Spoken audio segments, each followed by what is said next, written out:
Okay, we'll go ahead and get started. I call to order the meeting of the Manassas Park Governing Body for Tuesday, June 27th, 2023. First, we have approval of the agenda. There is an addition. It will be Axon Fleet 3 camera kit, and that will be under new business, and it will become 9B. My understanding is there is no closed session. Is that correct? That's correct. Okay, so do we have a motion to approve the amended agenda? Second. Okay. All in favor? Aye. Opposed, abstained, motion carries. Thank you. Next, we have public comment time. Is there anyone who would like to make public comment? In case there's somebody signed up. Nobody's signed up? Okay. Anybody who is not signed up but who would still like to make public comment? Okay, seeing no one and hearing no one, we will move on to the public hearing. That would be number 3A. The topic of the public hearing is rezoning for Artina Phase 4. I declare the public hearing open. Welcome, Mickey.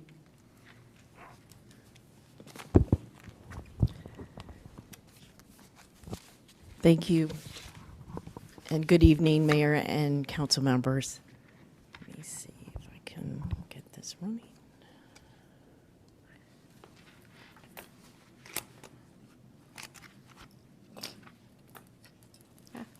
Perfect. Okay. There's actually several public hearings before you tonight. One is the rezoning. It's known as Phase 4, Downtown Development and Artina Park. We also have some accompanying waivers, several zoning waivers, number A through G, and public facility waivers 2203 A through D. The location of the proposed application is highlighted in yellow on the screen. It consists of 5 properties, and it's bound by the railroad tracks, Manassas Drive to the east, Broad Alley, which is the one-way street right at the edge of Park 170, and Connor Drive to the south. You can see the current use. There's a lot of auto repair by the numerous vehicles. And then a existing parking lot.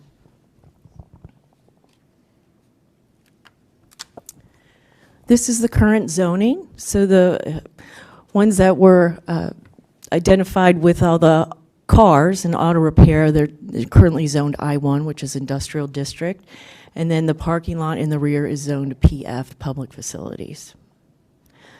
The application proposes to rezone all of these properties to MUD, Downtown Mixed Use District. Here's an excerpt from the future land use plan for the city, and this is all highlighted in pink, which is noting the city center redevelopment district, which is our downtown mixed use district. So the development is proposed to be in 3 phases. Phase 1 is going to consist of one apartment building approximately 10 stories tall with approximately 200 units. You can see in the foreground that there's a parking lot. 150 of these spaces are going to be designated for the property to the north, the Park 170 development. And just to note that they are proposing sidewalk along Broad Alley. They're going to make it right in and out. So there's going to be right turn, left turn, and you'll be able to make a left turn onto Broad Alley. They're widening it to make those left turn lanes off of Manassas Drive.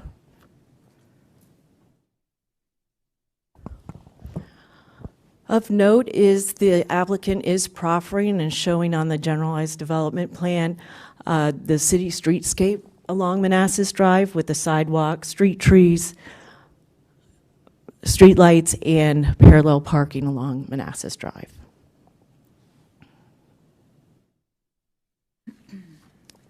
And here's just a close-up of the current Manassas Drive intersection. This is Naylor Drive right here, and there is this median opening there. The applicant has proposed to change that and close the median and then install this left turn lane. I know there can be some difficulty turning left there, or actually even exiting left from the Naylor Drive, so I think this will have some improvement to traffic flow there.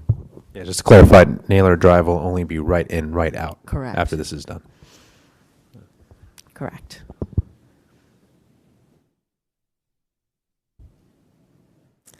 So moving on to phase 2 will be a second apartment building. This basically mimics the first one. It's approximately 10 stories, 200 units. The parking is going to be either podium or structured parking underneath the building, as well as some parking between the buildings. You'll notice that they are providing sidewalks throughout the development. It is a good connection with the proposed sidewalk along Broad Alley, and then that goes all the way down to there's existing sidewalks on both sides of Connor Drive, so there is some pedestrian connectivity that's being proposed.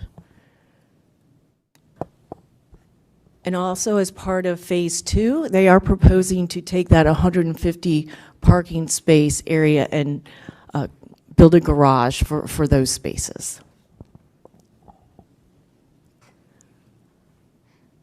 And I would like to note that it was recommended that the applicant provide some kind of direct access from the parking garage to that intersection, so there is quick access to the development at Park 170.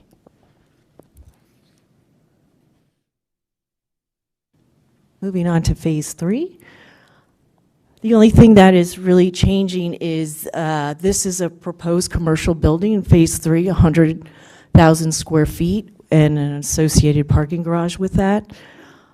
So this is the total development. And as you can see, the Connor House is proposed to be retained.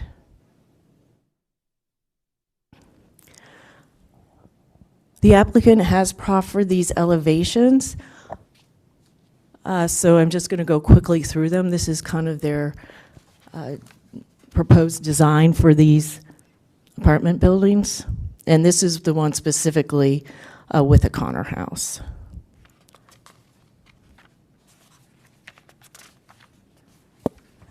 So this up here is showing the front of the property, and this is showing the side when you'd be looking from Broad Alley.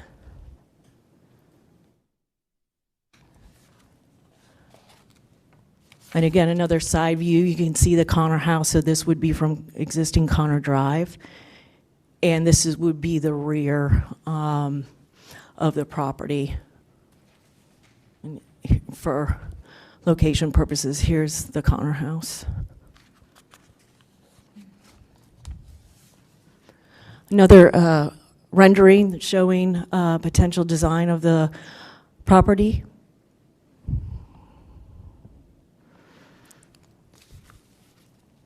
And just a few more photos that give you a kind of context, and you can notice that there's an entryway to parking.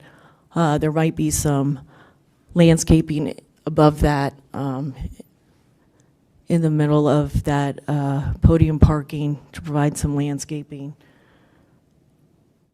And just one final photo there. So I just wanted to go over these items quickly about the waivers and modifications. There is an ability under the zoning ordinance to waive certain zoning requirements. The applicant has asked for several of them, and I will go through them fairly quickly. So in the MUD downtown mixed use district, there is a requirement to have no more than 75% of the gross floor area to be residential. The applicant is requesting an increase to 100%. Now, in total, it'll be 80% residential, 20% commercial, but the applicant has requested that it be 100% so he could be phase and still be in compliance. Due to the amount of parking, he is asking for increase in impervious surface coverage to 90% from the required 75, and to reduce the minimum height of buildings to 20 feet from 40. That would basically be the proposed parking garage for those 150 spaces, and potentially the commercial building. For parking, they are requesting 1.3 spaces for the multifamily. That is consistent with the Park Tower that has done some counting, and for phase 2 of the 8-acre development, that is the requested reduction that they had in a previous application that was brought before you. That's the Artena Apartments, the 7-story apartments behind Park 170. They're 1.3. Yeah. Well, no. Well- So the actual counts, the actual demand is 1.3. When I did my analysis of both Park 170 and Artena, it was actually, I found more like 1.22 during peak time Sunday morning. At that time, I think they did an updated analysis where they found 1.3 was the max. So that's what they're going with.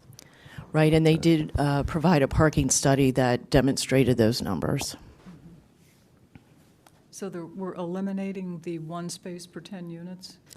Yes, yes, so it's just 1.3 times 400, right, approximately 400 units. Real quick question. Mhm. By making it 1.3 spaces instead of 1.75 spaces, does that allow for more parking? No, it allows for less. Okay, I was getting myself confused. Less required, yes. Less required. Okay. And you always have to round up, so if it ends up as a point number, you round up to the whole number for the amount of required Okay, spaces. thank you. They are seeking waivers for the parking lot landscaping requirements. We do have some suburban type requirements for landscaping islands, as well as a square footage of green space per space, as well as the distance of where that can be. Given the layout of the property, the applicant is certainly requesting those waivers.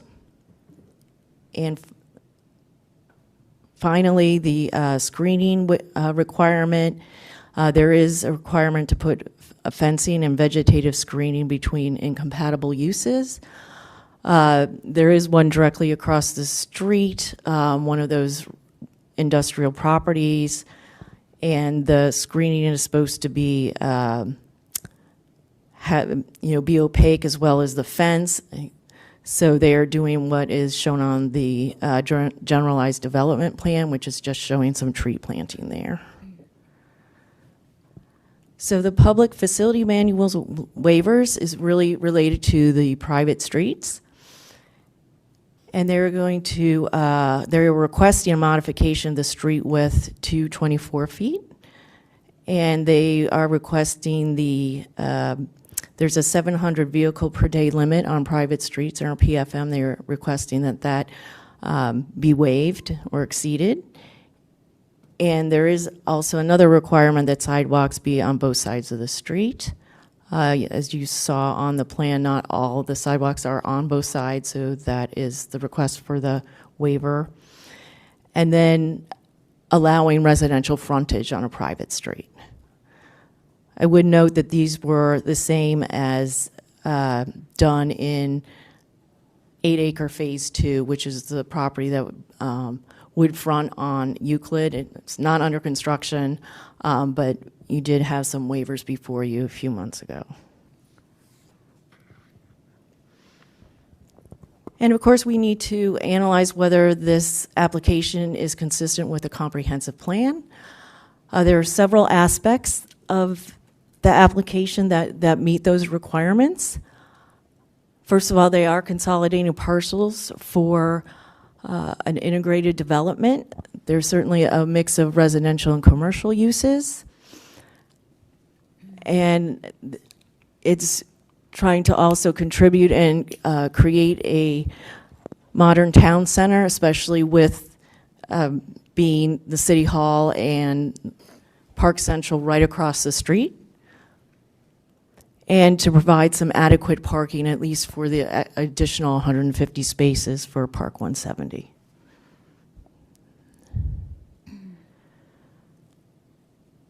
I mentioned before about the road connections that are proposed with this application and the pedestrian connectivity, as well as the parking, so I'm not going to dwell on that. But I did want to highlight that there is this project in the CIP called Connor Drive Extension South, which is trying to bring Connor Drive south of the railroad tracks in some shape or form. And that is, I'm showing this to you because staff would like the applicant to at least contribute to this design in some manner, given the fact that the property is located very close and abuts Connor Drive.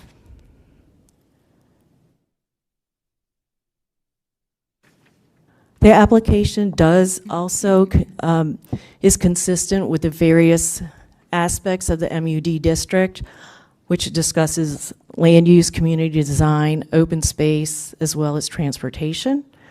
You can see the elements there. I'm not going to go through them. So staff is recommending approval of this application, but we do believe there are some aspects that the applicant could improve upon. So we are recommending that it provide a design for the Connor Drive frontage using VDOT urban street standards at the time of the Phase 2 site plan. So that relates to that Connor Drive South project. We want to make sure that it is with the VDOT urban standards when it's fully constructed. That way we get some maintenance funding from it. Next, we want, and it's not shown on the general development plan, but there's an existing crosswalk on Manassas Drive immediately south of Broad Alley. When these improvements go in, it's not going to be a good location. And also I know with our Complete Streets or Downtown Streets project, they actually recommended it going north on the opposite side. So we are recommending that the existing crosswalk be removed as part of this application. And lastly, we would like the clarification that the Novex street lights that are in front on the Manassas Drive frontage will be removed and that all existing utilities will be placed underground. Also, the last recommendation that I added, that making sure that the garage or the 150 space surface lot, however it's designed and structured, there's quick pedestrian access out of the garage or the surface lot to the Park 170 side, because that 150 spaces is supposed to serve Park 170 commercial, so they're supposed to provide direct access, the exits and everything else of the garage towards Park 170 to connect to that intersection there so they can cross safely to the Park 170 commercial. Thank you. So we are recommending approval of several of the waivers. They're up on the screen for you, but I wanted to focus on the ones that we are making some requested modifications or additions. So for waiver 2203B, we would like to see some architectural elevations for the standalone parking structure and commercial building. That was not provided as part of the application. So that is something we would like to see to make sure that it's in keeping with the character of the downtown and using durable materials. Next, we would like to see an open space and recreation plan for waiver number 2203C, subject to final review and approval by the zoning administrator. There wasn't that much detail on the general development plan, so we wanted to make sure that, especially some landscaping in the green space areas, as well as some dog stations as well as, including the baskets as well as the bags. So people who have dogs have a place to put the waste and just make sure that the property is being maintained. And we'd also like a landscaping and screening plan for waiver 2203G, subject to my review and approval. We do have some concerns about the buffering, especially along Manassas Drive. There are going to be 2 properties that are still going to be industrial, and we would want to make sure that that is screened from view from Manassas Drive, and also to really review the screening that they're going to be providing where the commercial building is going to be that abuts the existing and the remaining commercial industrial buildings to the south. And then lastly, the public facilities waiver for reducing the private street width, we would like that to be no less than 26 feet. That is a requirement that the fire marshal has, and so we would like to abide by that. They were requesting 24.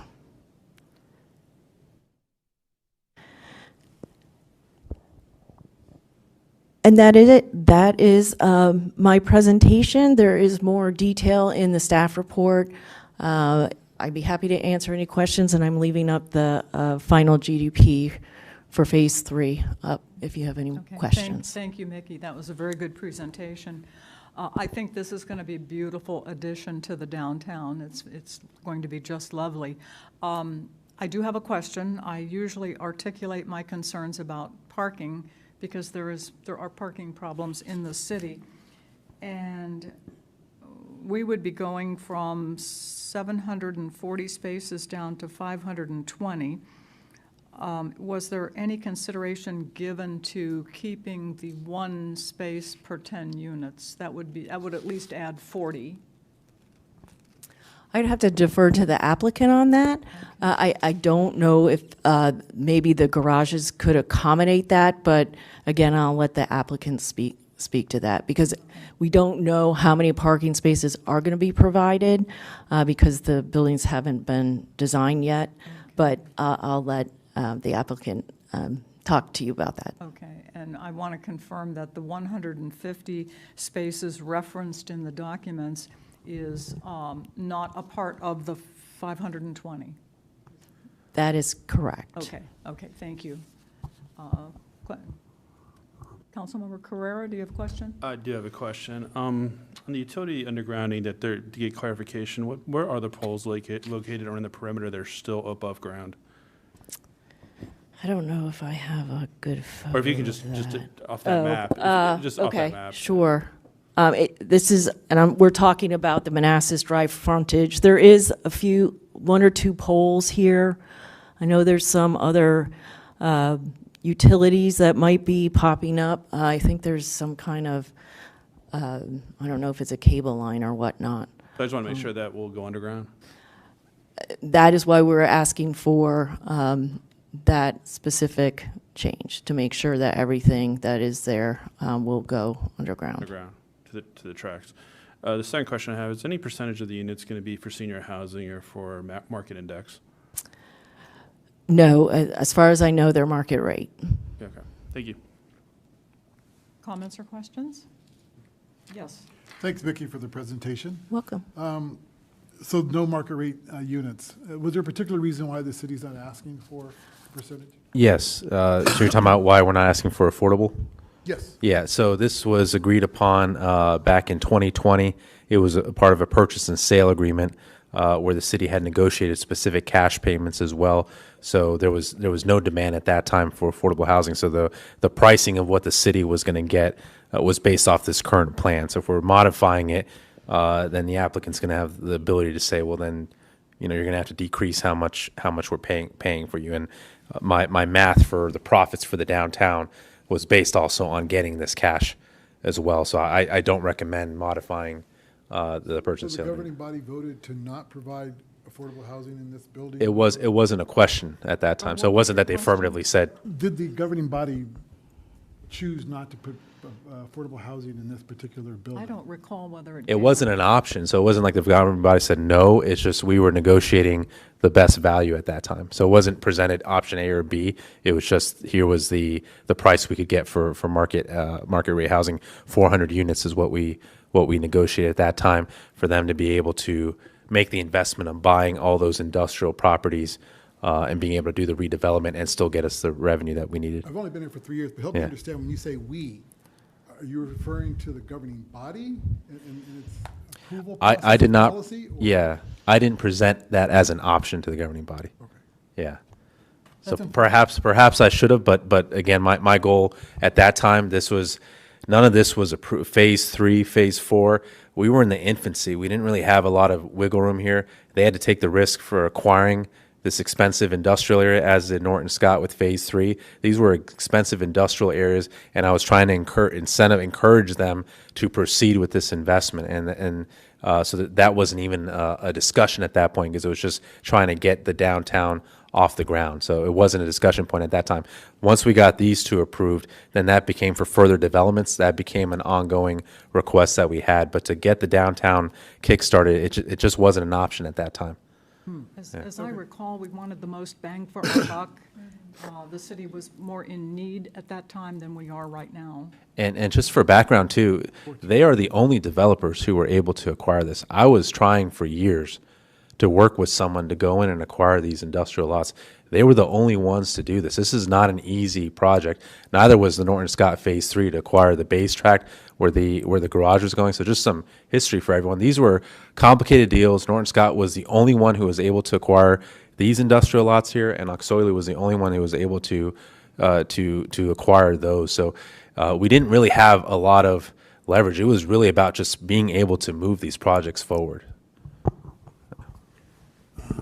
Thanks. Mickey, the other question I had was about bedroom mix. What's the mix of bedrooms in the 400 units? I do not know that. The applicant will have to address that. I know they have not designed the buildings, but I'll let him speak to your question. Okay, because I'm really interested in having family-size units with 3 bedrooms at least in them. Okay. So hopefully they can do that. The other thing is bicycle parking. Are they going to provide bicycle spots? For Yes, parking? they did not request a waiver. That is a requirement in the city center redevelopment district or anywhere. It's just there's more bicycle parking requirements, and that will be addressed at the site plan stage. Okay.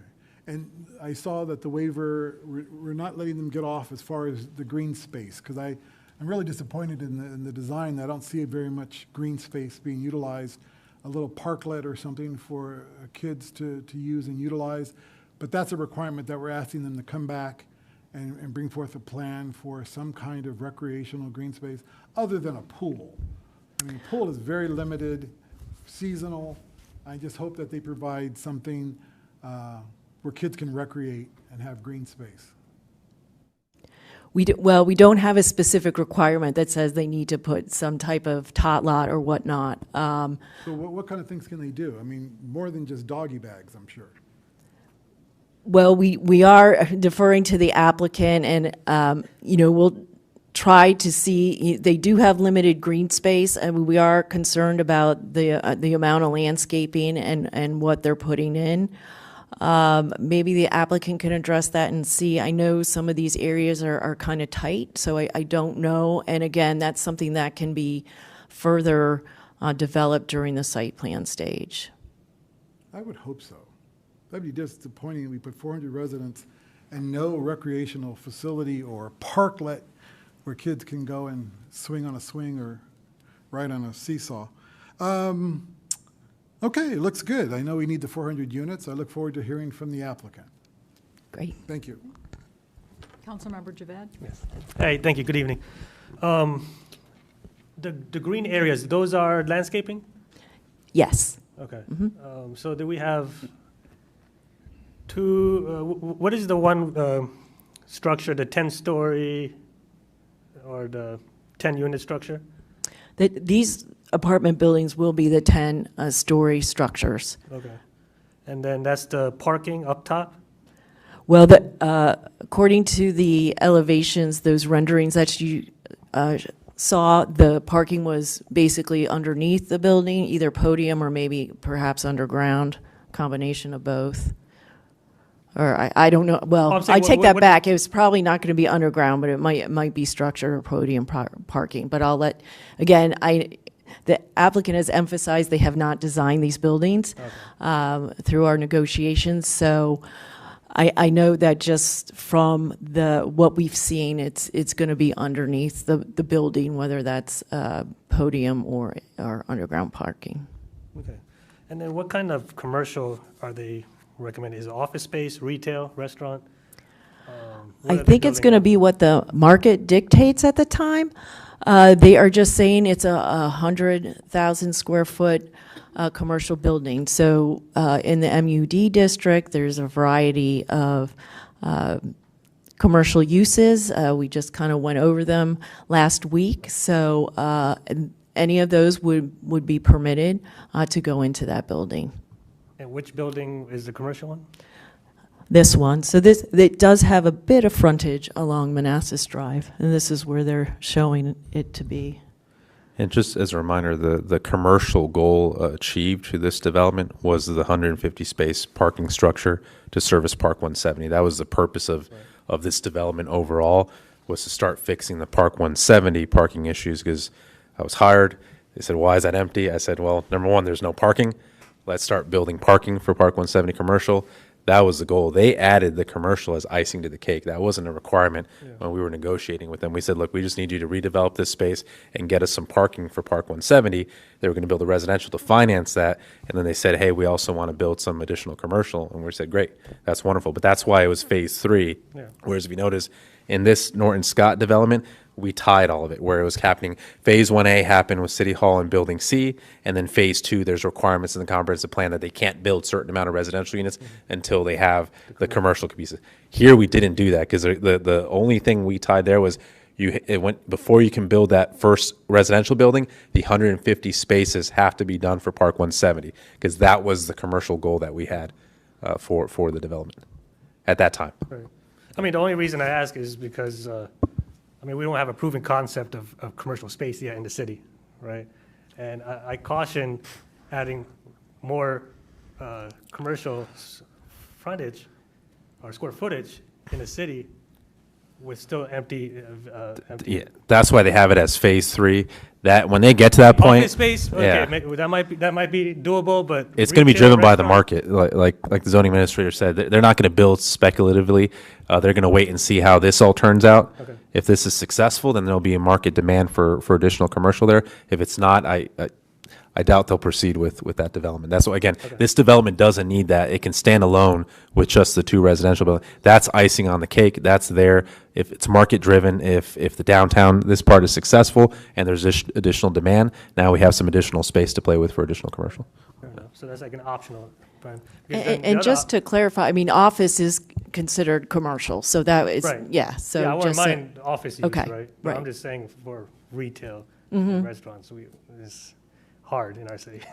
Correct. I'm sorry, go ahead. No, and I was also saying the private street that we're referring to is the waiver It's gonna- request. Yeah, this street and this street. And then this, it's called Broad Alley now. We're going to try to rename it Liberty Street, but that will also be a private street. And wouldn't that count as, what do you guys call it, the screening along Manassas Drive? That is what we call city center streetscape. Okay. So the hook lights and the trees between them, so that the typical, you can see it through the downtown. It's been modified here and there, but that's what that is demonstrating. Okay, so just to clarify, the waiver is not requesting the screening to be removed. So the screening area that we're That's concerned referring about to is that up area. here, yes, and between the disparate uses. And then, of course, right here, so when you drive down Manassas Drive, there is some screening of those industrial buildings. I think that's it. No follow-up, thank you. No follow-up? Okay. Mickey, refresh my memory, this will contain both 1 and 2 bedroom apartments, is that correct? We did not get into the unit counts or the bedroom counts. The parking is based on number of units or per unit. Again, I have to defer to the applicant and how they're proposing to design the buildings. Okay, because a hypothetical, if, for example, there were a family of 3, 2 adults and 2 parents and 1 adult child, if they each had a vehicle and they had to go in different directions every day to go to work, is there any kind of a permit system that's being considered so that all 3 of them would have some certainty of parking when they got home? Well, from the city's perspective, we don't like to get into parking management, so we would really rely on the applicant and the landlord to deal with those So parking issues. That would be a question for Mr. Oxoilo.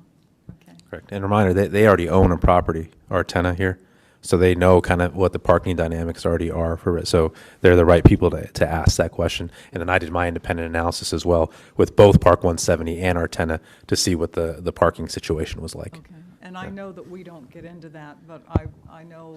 Oh, sure, it's other a concern. neighborhoods- Okay, thank you. Yes, ma'am.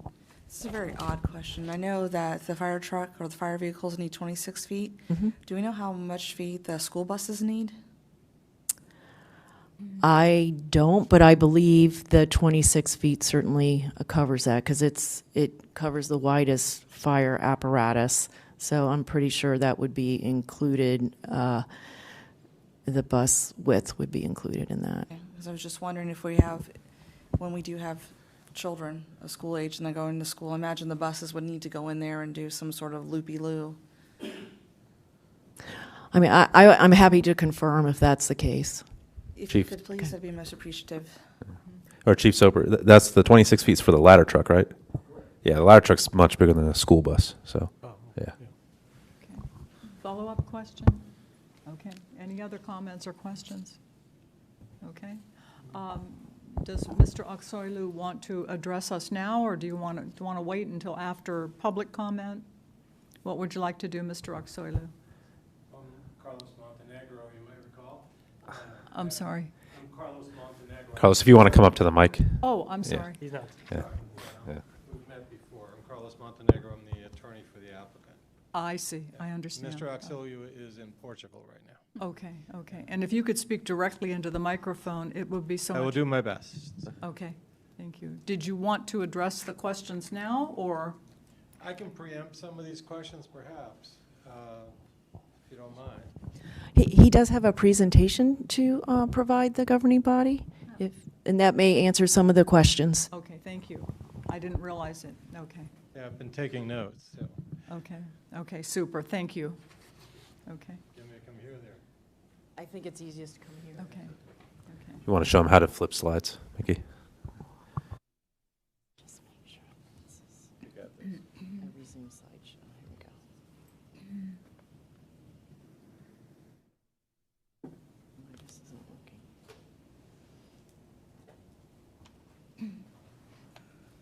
Okay, I'm just gonna. Such technology. I remember as a young planner having to hand sketch everything out for the board. The Good arrows Lord. is what you use. Arrows? Yeah, Thank you. put this up. Okay. Thanks, Mickey. You're welcome. Thank you all very much for the time here. My name is Carlos Montenegro. I'm attorney for Artena. Mr. Oxoyu is the principal on all the Artena projects. One of the things that is paramount to understand here is that we started this process, heck, with Mr. Palco more than 3 years ago. We started design development so that we could file a rezoning. And one of the reasons that we have these requests for waivers is because of the indeterminate, if you will, design that we've been working on since then. We're trying to maintain some flexibility in our design. At present, however, we've actually gone quite a ways. And let me try to give you some direct answers to some of the questions we've heard here.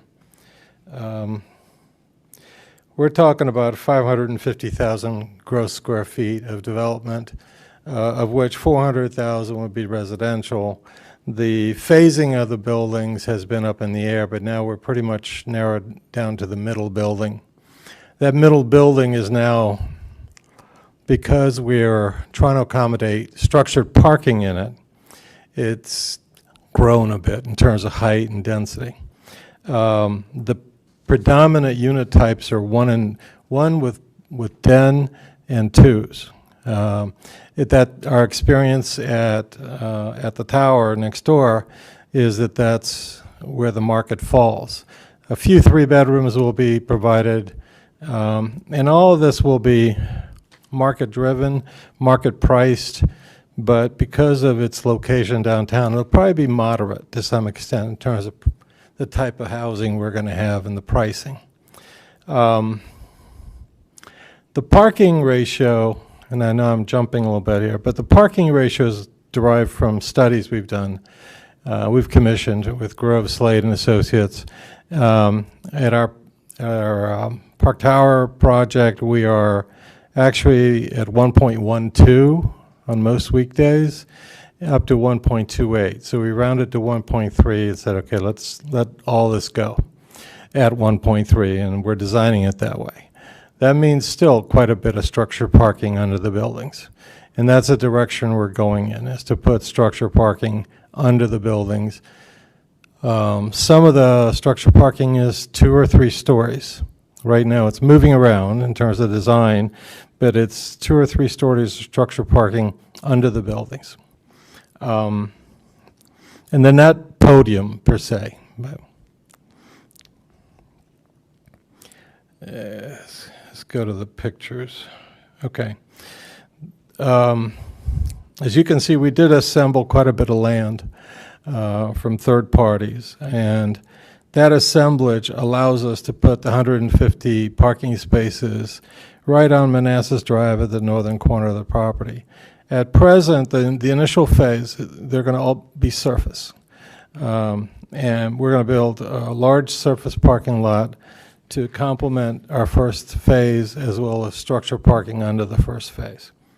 The numbers are being developed right now in terms of total number of spaces, but they're going to be quite a few. We overpark everything, by the way. Even though we're asking for a reduction, all of our projects, we provide overparking, all of our centers, et cetera.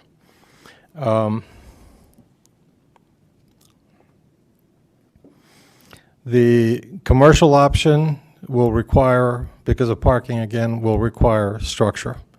And that's why we're showing a structure next to a commercial building. Commercial building could be 1, 2, 3 stories, depending on how much we build out. And my expectation is second and third floor would be professional offices, something of that nature. First floor would be what I call professional service establishments, things like flower shops, card shops, things of that nature. Again, this is well in the future, so we don't have a specific marketing plan for that, but we put that there also as a buffer itself in the future, in the event that we do not acquire the properties next door, which we hope to at some point. On the issue of buffer landscaping along the industrial boundaries, we will put landscaping. We have no problem with Ms. Berry's suggestion that we provide landscaping and screening, et cetera. We don't want that use affecting our property. We just didn't have a specific design at this point in time. It'll be on the site plan. So, the elevations, again, these are all conceptual, but our architects are hard at work designing the first building. I don't want to bring up a bunch of issues, but Connor Drive access has been a matter from our design guys, whether or not we should enter into the garage off of Connor Drive or not. So that's a variable that's going on right now. We also have an elevation drop from Connor Drive down to Broad Alley that creates a space for an additional deck underneath the building. That's all being designed. And we've gone to a bigger first phase in terms of the size of the building and the number of units, because that'll make the parking economy work out for the future phases. Phase 2, if we're going to retain the Connor House in any way, it will require that we be judicious in terms of how much land area we allocate to parking.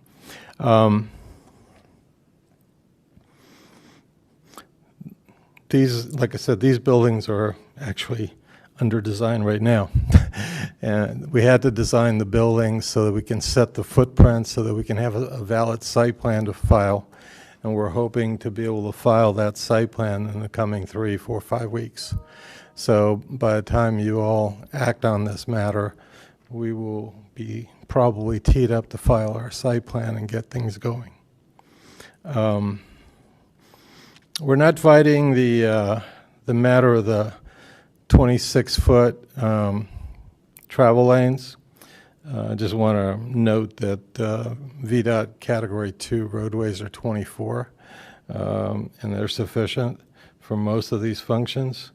We did meet with the Fire Marshal's office about redesigning the cul-de-sac of Connor Drive, and we've elected to leave it the way it is right now because of the issue of the truck turning radius.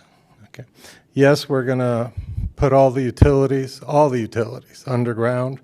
I believe there's gas under on Manassas Drive. There's also gas in there. We're going to have to relocate that. The other thing, here, let me show an illustration here, if I may. What I was going to say is that the vertical separation between Manassas Drive and the properties adjacent, which are this area in here, is quite a vertical drop. So when we rebuild all this, there's going to be a substantial berm, and we'll probably fence it and put a barrier in it to restrict access directly into the site off of the street here. We want people to come in up here. Okay, so the vertical is going to affect how that looks, but we're going to put everything underground as it is. We had some correspondence about extending a walkway in the final plan to put a walkway directly to the corner, and that's fine. We're happy to do that. We're also happy as a part of the reconstruction of the intersection of Broad Alley with Manassas Drive to relocate the walkway that's up there to the north. That's all going to be part of the same project as far as we're concerned. So we're good with that.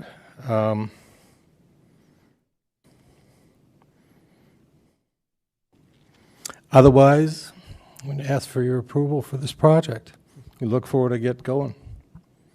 Any questions? Take questions? Please. Governing body questions? Questions? Yeah, I Yes, got go one. ahead. The name of that street right off of Manassas Drive.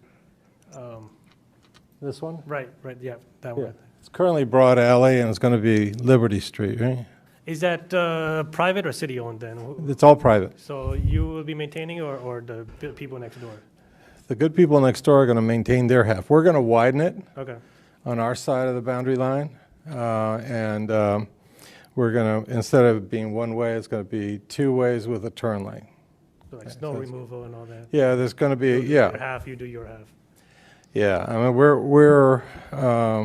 we've agreed to remove snow, et cetera, from all the parking areas. So that'll, we're not going to leave part of it as a problem for our tenants either. So it's going to get done. As to the, I know one more. As to the open space, we're going to provide substantial open space landscaping, green space, and the customary recreational facilities for the kids of our tenants. We do that. We do that everywhere. As a matter of fact, we have a project we just purchased in Bethesda. it's 20 stories and we're doing all the stuff on the roof. So it's, we're very much into providing all the market facilities that these tenants would expect. Bicycling, clean sidewalks. We have personnel that stay on site and make sure everything's taken care of. Okay. Follow-up? Yeah, one follow-up, I guess, for the staff. The 150 parking spaces they'll be going to Park 170, they can't use it for residential, right? Gonna be It's for- a mix. They have to because they're losing some of their residential. So they willingly gave up 200 parking spaces and accepted because 150. And the reason for that was those 200 were for residential, but at most there was about 30 cars parked there. Yeah. Right? They like this plan because it helps with residential parking for Building B, which is smaller. And then the commercial for Building B in the future. So what they'll try to do is Building A, which is if you're looking across the street, Building A is on the right. They're going to try to make it so that Market Street and the street behind it, I forget the name of it, that's for Building A, and then the residents of Building B could park. That's why the structured parking makes a lot of sense, because then that allows Park 170 to designate the top unit for residential and the bottom unit for commercial to make it easier for commercial. That was an add-on feature we didn't require of them that they put in there that will make the parking flow a little bit better. But they're going to put signage as well for commercial parking versus residential parking. And that's something they're going to negotiate with each of their tenants, including possibly adding some Market Street parking spaces for commercial uses as well. That's an ongoing conversation. Well, they yeah, have I mean, with that was their restaurants. whole argument, is that they don't have enough sufficient parking space for the retail, right? They had none. Yeah, there was no Are they parking. using that parking for residential instead? Well, no, because they had 200 parking spaces for residential, and they gave that up Okay. to get 150 to give at least half for commercial and half for residential. They So want that back. again, to bring everyone back to that time, and Jeanette remembers this very well, the city was at a very disadvantaged position back then. Financially, economically, everything was failing. And we had to turn this around, and we had to find partners who were going to be there to help us troubleshoot these issues. The reason why this was approved back in 2020 and they're coming here for 2023 rezoning was because they themselves were delayed by the parking negotiations we had with Park 170. They couldn't start this project until we had an agreement with Park 170, right? And the reason for that was Park 170 wants 150 spaces closer to their Building B. So that was the incentive that drove that. Remind you also, the theater can't start until this Yeah, is everything's tied done. together. They're all kind of tied together. So it's a complex. But that's It's what not they a gave- standard development. That's what we had on the ground lease, was 200 spaces. Yes, we had 200 Okay. plus the 150 in front of City Hall. Remember that? Right. They agreed to give that up as well. That's why the theater can be built, because they controlled in the old City Hall lot, they controlled 150 spaces in front of there, plus the 200 spaces in front of the Connor House. They agreed to get rid of control of all of that in replacement for this, because they believed in the downtown vision that we had. And that was those were very complex negotiations and long-term negotiations. And Phase 4 was definitely a partner in that, and pushing Park 170 to get to an agreement along with other partners we had at that time, some of which who are no longer partners with us. So. Well, thank you for that. Follow-up? No. Any other questions or comments? Yes, ma'am. So this is more out of curiosity. You said that you have to move the gas line. Where is the gas line now, if you do know, and where would it be moved to? Well, the gas line is presently, I know there's a pipe stand out of the ground that's right here. Okay, Our engineers will determine where it's going, et cetera, but it'll be relocated underground, and it'll be put in an easement so that it's not obtrusive to any other future activities. okay. Thank you. Any other questions or comments? Okay. Moving on to the public. Is there anyone who would like to make public comment? Okay. Seeing no one and Here we go. hearing. Oh, yes. Please state your name and address and limit your comments to 3 minutes. Robert Stevens. I live at 9038 Bellowgate Drive. You said that there was no marketing plan for the retail and the light commercial on the ground floor. Yes, correct. Not currently. does the city council have, does the governing body have any plan, is there any method by which City Hall can rectify, can incentivize that retail? Because right now, that whole city center area, there's nothing on the ground floor, and they say that that's because there's no parking, but that is surely not the sole, Right, the sole deciding factor on whether you can get retail in an area. right. There's right. nothing there. Yeah, Laszlo. Yes, I can go over the history of that. So the three biggest problems, and well, I had four as well, but with Park 170, when I came on board, there was multiple consultant reports about what happened there, right? One of them was ownership. So the previous owners, the original developers really duped the city and wanted to make that all residential. You could see how they built out the tenant spaces there. They didn't really build them out properly. So it's going to be very challenging now, even to lease now. There's going to be a lot of tenant improvement dollars that are required to make it work. The person who bought them out was not interested in converting it to commercial either. They wanted to wait the city out and convert it all into residential. So they pushed away businesses. Even those few businesses that were interested in going there, they pushed them away. The parking, right? You talk to any retailer. Every time I brought someone over to look at it, they're like, "Well, where are my customers going to park? They're just not good parking." And this is the part of this is to at least fix it for Building B, the building on the left side, and we're looking at plans in the future to fix on the right side.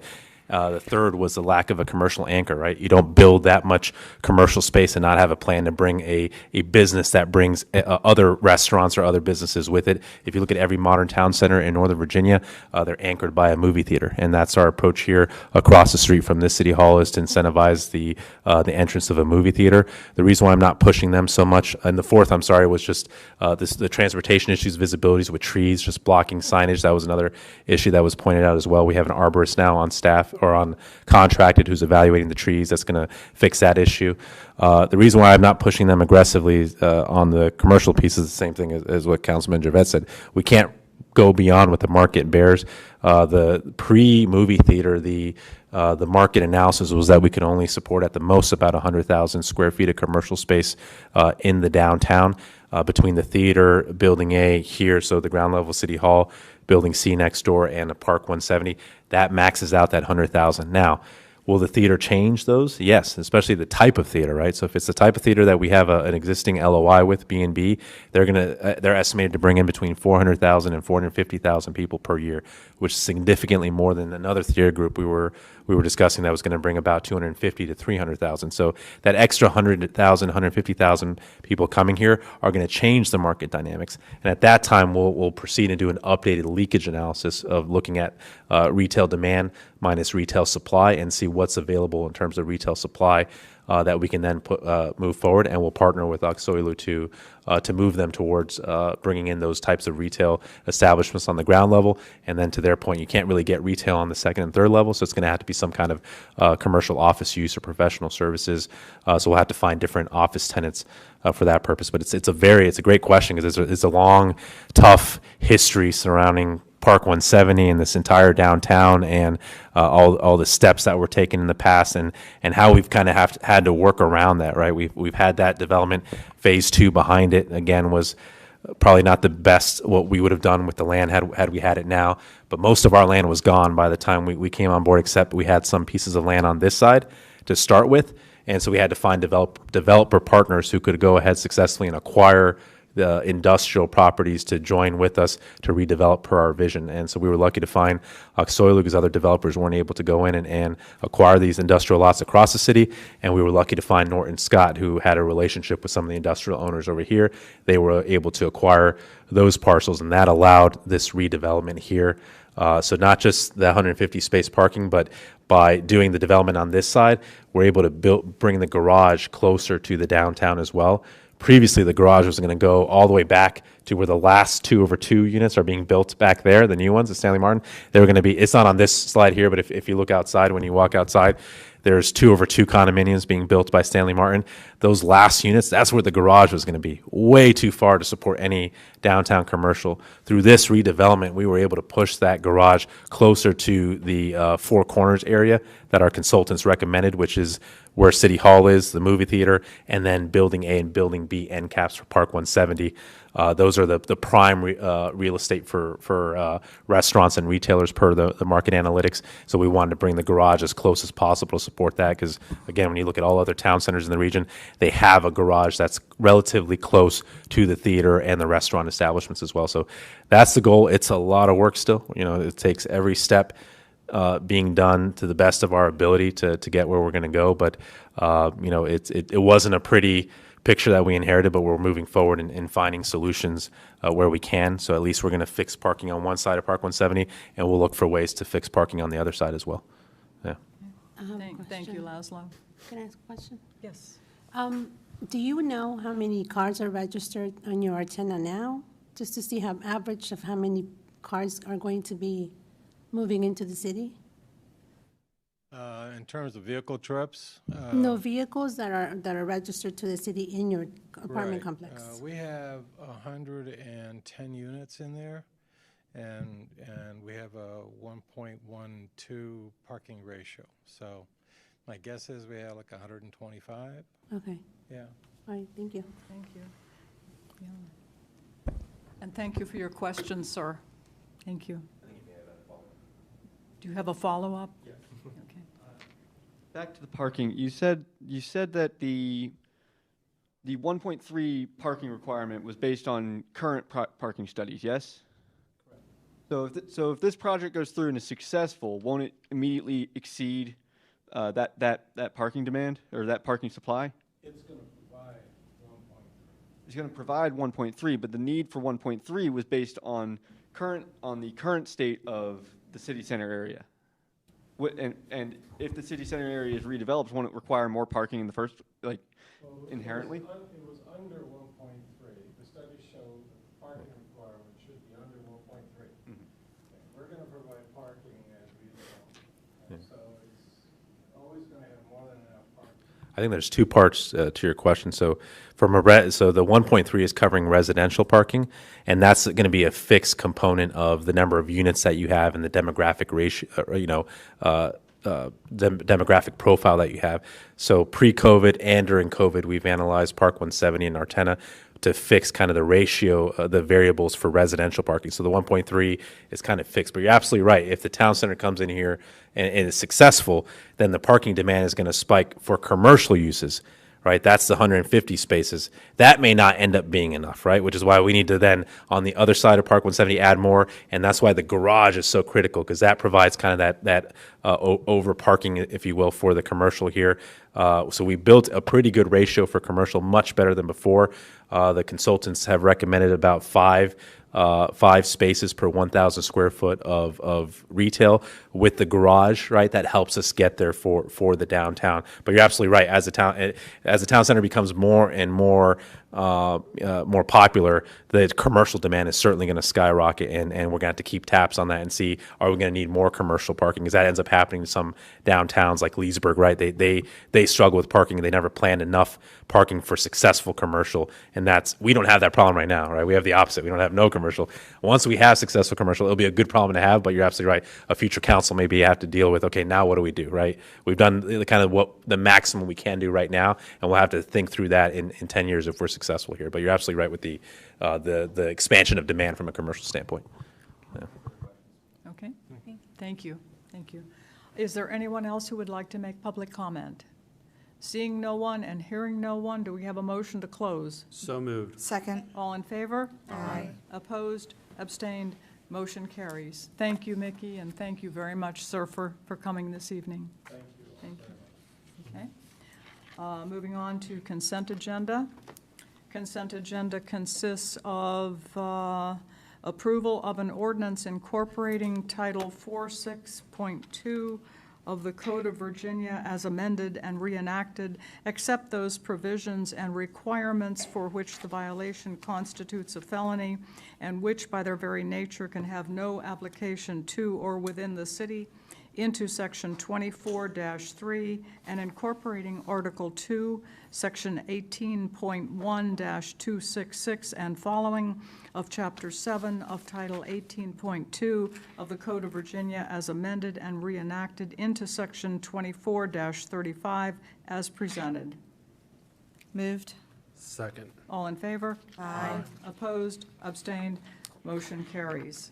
Okay. We have no unfinished business. Moving on to new business. 9A is first quarter appropriations of city and schools. Yeah, I have nothing to add beyond the memo unless you have any questions for me. Okay, any questions for Laszlo? Nope, okay. There are two motions. The first motion is that the governing body appropriate $31,351,409 to the city for quarter one of fiscal year 2024. So moved. Second? All in favor? Aye. Opposed, abstained, motion carries. Second motion, that the governing body appropriate $14,872,594 to city schools for quarter one of fiscal year 2024. Second? All in favor? Aye. Opposed, abstained, motion carries. Thank you. Okay, moving on to 9B. 9B is Axon Fleet 3 camera kit. Good evening, Mayor and members of the governing body. I'm going to spend some time on this because unfortunately, we weren't able to get on the website. This was a very last-second agenda item. And again, you don't have to take action tonight, but the reason why we brought it forward is that if you do take action tonight, there's a savings for the city of about $14,000. So whenever we can get savings, we're gonna act. But I'll try to go into more detail here just for transparency purposes. So the city a few years ago entered into a contract with Axon, a company that provides multiple services to the police department. One of those includes cameras for our vehicles. We have 11 right now for the newer fleet models, and then we're still with the old camera system for the older fleet models. This year, we're going to replace additional 10 vehicles with the newer fleet, so we're going to have 10 additional Axon cameras. Unfortunately, the contract that we signed a few years ago is ending now, so we're looking to renew that contract. And they've given us a quote to renew the contract plus to add those 10 additional vehicles. And in front of you, you have both quotes, and you can see they're trying to kind of maximize sales this year. So if we have an agreement with them prior to the start of the fiscal year, they're going to give us an additional $14,000 discount.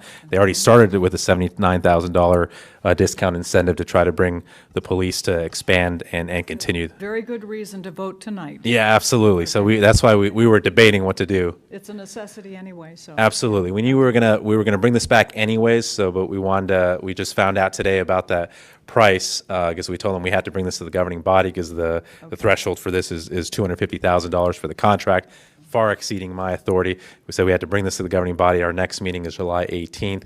We are meeting tonight, but that's kind of last second. But we decided to pull the trigger, bring this to you all this evening. So you can see we do have funding in between the FY24 CIP. That's for the new add-ons, kind of the one-time fee, and then under contract services as well. To cover the ongoing maintenance. So in the future years, you'll see a combination of both always, a CIP contribution for police equipment as we replace police fleet, and then ongoing contract maintenance services every year to cover the maintenance cost of those cameras. And I have Chief Lugo here to answer any technical questions as well. We'll turn it over to if you have any questions for us. Welcome, Chief. Any questions for the, yes, ma'am? Really quick. I'm guessing what this is, but so that the residents and so that I just don't assume what it is, can you explain what we're voting on? These are the in-car cameras that come on when the lights come on or officers are responding, conduct traffic stops. Everything's being recorded from the vehicle. Okay, which is different than the... And it's actually integrated with our body cameras. So Okay. whatever the dash cam won't cover, the capture, our body cameras does capture. Okay, so it's a 2-for-1. Yes. Okay, thank you. I have a question. Does this include your RMS system? Is this the part of the contract with the RMS system? It's different contract, The two but it's the same right, company. This includes evidence.com, I assume. This is Yes. the connection. Yes, sir. And also with the interface with Brazos. Yes. So you don't pay that on the tower side, you pay that on this side, right? Yes. Okay, that's all I have. Question? Yes, sir. I don't remember, just my memory. When we first approved the Axion contract, was that a sole source contract or was it bid out? I want to say that was sole source, right? Yes, sir. Sole source. We've been Axon customers since 2010. So we've been a customer of them for a while, but we did sole source on the big contract that you're referring to. Okay. You were the first one in the region. Yeah, we were the first Virginia agency to use body cameras in Virginia. I think you got a grant for it, right? I'm not sure how Chief Evans paid for it at the Yeah. time. Because I remember my brother talking about it, because I Yeah. think he was one of the ones that was part of the Yes, you're right. spearheading it. Yes, that's correct. Yeah. Yeah. Councilmember Javed, do you have a question? Oh, no, no. Yeah, thank you. okay. No questions? Okay. Mayor, I have a question. Yes. So this will also be sole source because it's beyond 200,000, so it's not small procurement. Is that correct? What was the And question? it's sole source because it's the only, they're the only ones that work with the equipment we currently have, and they're the only ones that provide this equipment within this areas, right? Yes, sir. Okay, we'll just need to, it's a sole source contract, we just need to make that stated in the record. It'll be part of the recitals. It'll also, we'll post on our website that we've entered into a sole source agreement. We just need to make sure it's very clear what we're doing here.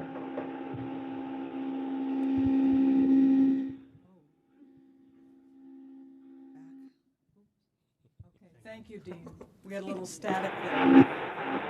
Oh, were you able to hear what I said? Yes. Yes, thank you. Thank you. Okay. And also, Chief, if you could just have Axon provide the justification for sole source. I know that we haven't in the past, but it'd be very helpful to have that for this contract as well. Yes, sir. I'll get you the updated one. Okay. Anything else, Dean? Thank you. No, ma'am, nothing else. Okay. Any last-minute questions or comments? Okay. No, I just think that Dean's information will add to the transparency of this. And I appreciate our city attorney chiming in. Thank you, Dean. The staff. You're very welcome. The staff recommended motion is that the governing body approve and authorize the city manager to sign the necessary contractual documents with Axon Enterprise Incorporated to cover 21 in-car cameras at a total cost of $257,832.34 as presented and subject to final city attorney review. So moved. Second. All in favor? Aye. Opposed? Opposed, abstained, motion carries. Thank you. Oh, excuse me. Okay, public comment time. Excuse me, I'm so sorry. It's the pollen. We are, this is our second public comment time. Would anyone like to make public comment? I have a question. We don't have a sign on, that says Manassas Park Library. Are we ever going to put that up on the building, on the outside? Yes, they're working on kind of like a retail style signage. It's going to be called the Park Central Library. Okay. So the system is Manassas Park City Libraries, includes Park Central Library, and then the book nook at the community center. So there'll be something that says Yes. library in the building? Okay, on the building. Thank you. Yep.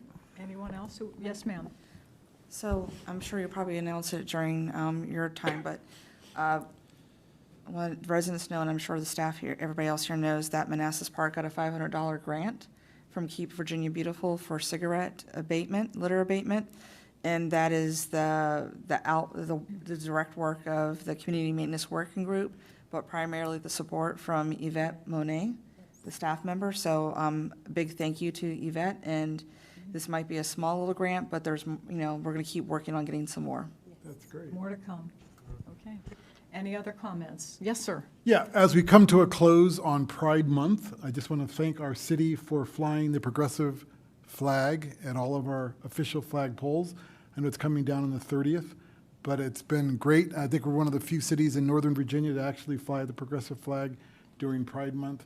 And it's a wonderful testament to our openness and the inclusiveness of our We're city. very and welcoming. equality. We are. We are. So that's fantastic. And thank the staff for making that happen. Thank you very much, sir. Okay, thank you.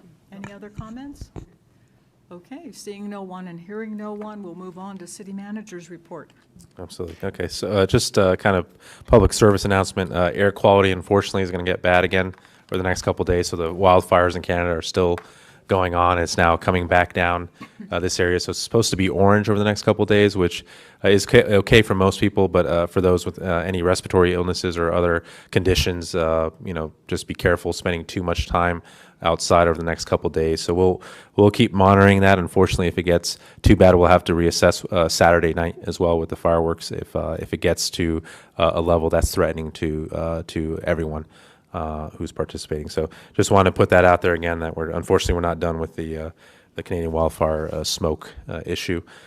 We do have a regularly scheduled meeting set for June 30th. That was really just in case, as needed, if the budget wasn't approved. Since the budget's already approved, I recommend that we cancel that governing body meeting. I think we all approve. Excellent. Okay. Excellent. And then just a reminder, July 1st for residents is the fireworks show this year. So Saturday night we'll have the fireworks show. Okay. Is that it? That's it. Okay, thank you. We have no closed meetings, so is there anything else for the good of the city? Okay, do we have a motion to adjourn? Second. All in favor? Aye. Opposed, abstained, motion carries. Thanks, everybody. Thank you. I have a question. Right. Can I give it to him? Thank you, Dean. Good night. Thanks. Good night, Jeanette.